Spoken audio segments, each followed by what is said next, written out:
Assalamualaikum warahmatullahi wabarakatuh. Perkenalkan, nama saya Arti Aulia Firliani dengan NIM 12321000135 dari kelas 2D. Saya akan mempresentasikan judul artikel tentang meningkatkan kemampuan motorik halus anak dalam kegiatan kolase dengan menggunakan bahan bekas pada anak usia dini. Perkembangan motorik merupakan faktor yang sangat penting bagi perkembangan kepribadian anak secara keseluruhan, dan kolase adalah motorik halus yang komposisi aritis yang dibuat dari berbagai bahan, kain, kertas, kayu yang ditempelkan pada permukaan gambar, dan kegiatan kolase bertujuan untuk meningkatkan kemampuan fisik motorik halus anak. Penelitian akan menerapkan suatu tindakan dalam bentuk penggunaan media alam, permainan edukatif berupa kegiatan kolase dengan media bahan alam. Maka dari itu, saya akan membahas pembahasan yang pertama. Kolase yang dalam bahasa Inggris disebut collage berasal dari kata coller dalam bahasa Prancis yang artinya lem. Kolase adalah teknis di mana berbagai elemen diletakkan pada satu bingkai untuk menciptakan sebuah karya seni baru. Oleh karena itu, kolase adalah suatu karya seni yang dibuat dengan memadukan suatu bahan menjadi suatu komposisi yang serasi, sehingga menjadi suatu kesatuan karya. Bermain kolase melibatkan otot, saraf, otak, dan jari dalam pelaksanaannya. Aspek yang pertama menurut fungsinya. Kolase dikategorisasikan menjadi dua, yaitu seni terapan, yang kedua seni murni. Aspek yang kedua mengacu pada matra. Kolase bisa dikelompokkan menjadi dua. Yang pertama, kolase pada muka bidang 2 dimensi, dan yang kedua, kolase pada muka bidang 3 dimensi. Aspek yang ketiga berdasarkan coraknya. Kolase bisa dikategorisasikan dalam dua bentuk, yaitu yang pertama representatif dan yang kedua non-representatif. Yang dimaksud dengan representatif adalah mewakili penggambaran bentuk real yang wujudnya masih dapat diketahui. Sedangkan non-representatif berarti diciptakan dengan tidak menunjukkan wujud realnya, bersifat abstrak, dan hanya memamerkan komponen visual eloknya. Aspek yang keempat, dikaji materialnya. Dalam penciptaan kolase, bisa menggunakan material apapun selama penataan komposisi bersifat atraktif dan unik. Material kolase digolongkan menjadi dua. Yang pertama kolase dari alam, dan yang kedua kolase dari bahan bekas.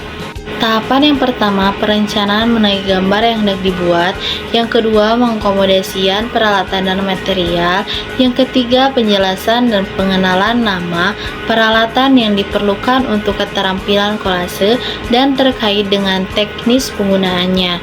Yang keempat, pembimbingan kepada anak untuk merekatkan pola gambar pada gambar dengan teknis pengolesan perekat dengan menggunakan lem, disusul dengan melekatkannya pada gambar.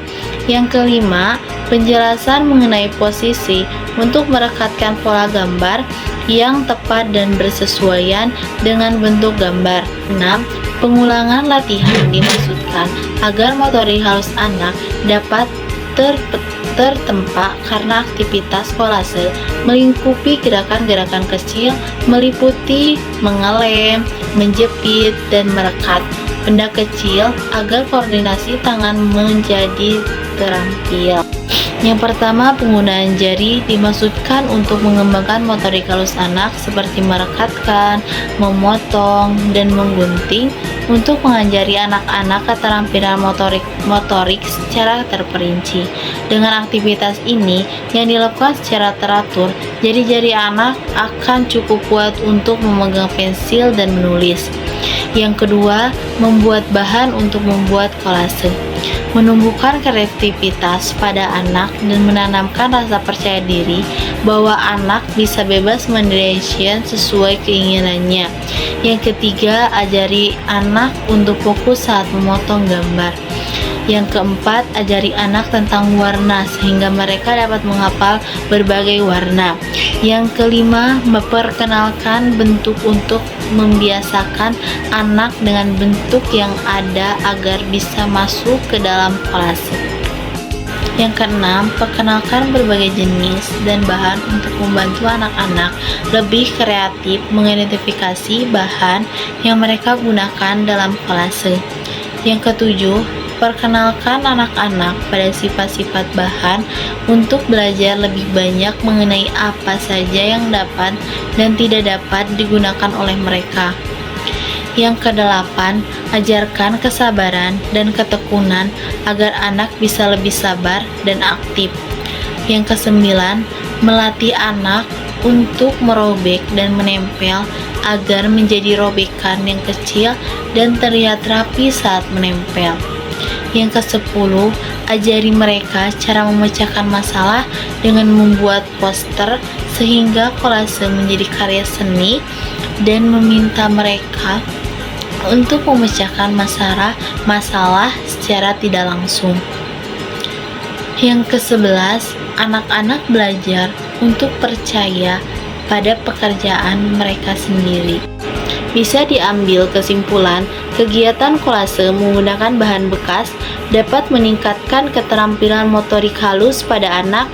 Dengan demikian, guru harus meningkatkan berbagai macam kegiatan kolase, berbagai macam bahan untuk membuat kolase agar pembelajaran lebih menarik dan menyenangkan dalam rangka meningkatkan keterampilan motorik halus pada anak. Terima kasih Fanoval Fam. Semoga ilmu yang saya dapatkan bermanfaat untuk saya ke depannya. Dan sekian presentasi dari saya. Wassalamualaikum warahmatullahi wabarakatuh.